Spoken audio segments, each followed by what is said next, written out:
सांसद मनोज तिवारी आइए उन्हीं से बात करते हैं और जानते हैं क्या कुछ कहेंगे।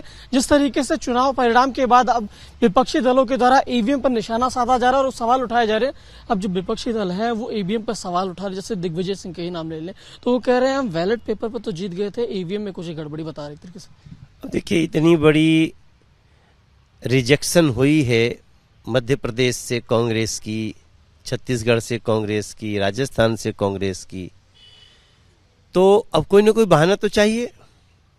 कहते हैं ना कि मुंह छिपाने का कोई जगह नहीं मिल रहा है, तो कोई ना कोई तो जगह ढूंढे। अब ये लोग ईवीएम का बटन खोल के उसमें मुंडी डाल रहे हैं, तो डालें। ये नकारात्मकता की हद है। इनको उस समय याद रखना चाहिए था कि जब हम कहें कि कांग्रेस का वादा है कि किसानों का 10 दिन के अंदर कर्ज माफ होगा और आप नहीं करते हैं 16 महीने तक, तो उस समय सोचना चाहिए था आपको कि जनता क्या करेगी आगे। जब आप कहते हैं महिलाओं को 1000 रुपया महीना देंगे छत्तीसगढ़ में, और जीतने के बाद आप भूल जाते हैं महिलाओं को, युवाओं को 500 रुपया बेरोजगारी भत्ता देंगे, भूल जाते हैं, तो फिर उसको याद रखिए। उसके बाद क्या जनता आपकी आरती उतारेगी? आप भ्रष्टाचार में, बेटियों के बलात्कार में, पेपर लीक में, दलित समाज के लोगों के ऊपर अत्याचार में, कर्ज लेने में, डीजल पेट्रोल के दाम में आप नंबर 1 बना देते हैं नकारात्मक रूप से राजस्थान को, तो आप कैसे सोच लेते हैं कि आपको जनता वोट देगी? लेकिन यहाँ पे एक सवाल ये भी उठता है ना, तो तेलंगाना में तो कांग्रेस की सरकार आई है ना, कांग्रेस में तो वहाँ तो जीत मिली है। तो कांग्रेस में तो सर उनकी थी नहीं, इसलिए लोग केसीआर से परेशान थे। तो वहाँ ईवीएम में गड़बड़ी नहीं है। अब हम तो गड़बड़ी नहीं बोलते हैं, हम तो जनादेश मानते हैं तेलंगाना का। हम तो जो लोकतांत्रिक पद्धति से चल रहा है, जिसका मन बड़ा है, वो थोड़ी ईवीएम में घुस आत्महत्या करने जाएगा। तेलंगाना में उनकी जीत हुई है, लेकिन धोखे से जीत हुई है। धोखा मीन्स कि उन्होंने भ्रम जाल बुने हैं। अब तेलंगाना कोई बहुत जल्दी समझ में उतना लाजमी ना, जहाँ जीते वहाँ ईवीएम ठीक और जहाँ हारे वहाँ ईवीएम में गड़बड़ी। वास्तविकता यही है कि अगर ये जीत जाए तो ईवीएम ठीक है, अगर ये हार गए तो ईवीएम गड़बड़ है। ये पता नहीं कौन से स्कूल से पढ़ के आए हैं।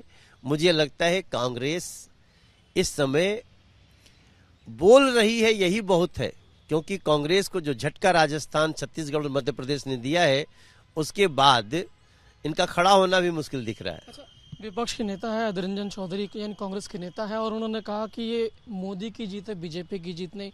तो उधर विपक्ष के कुछ और लोग हैं, वो कह रहे हैं कि अगर बीजेपी को हराना है तो हम सबको एक होना होगा, कांग्रेस की अकेले बस की नहीं है।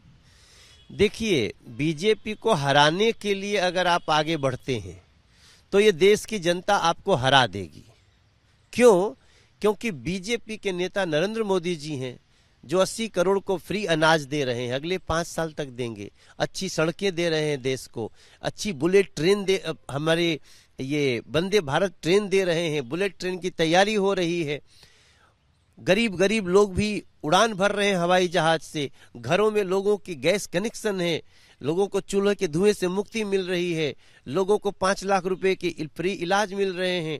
वो अगर जनता को देने वाली लाडली बहनों को अब 3000 रुपया देगी मध्य प्रदेश की सरकार, छत्तीसगढ़ की महिलाओं को 12,000 रुपया सालाना मिलेगा।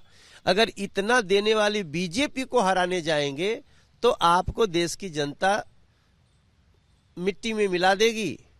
अगर आपको जीतने की ख्वाहिश है तो जनता को, देश को जिताने की ख्वाहिश रखिए, जो केवल नरेंद्र मोदी जी और बीजेपी रख रही है। इंडी गठबंधन की कल बैठक होनी थी, लेकिन अब बैठक पर ही संशय बरकरार लग रहा है।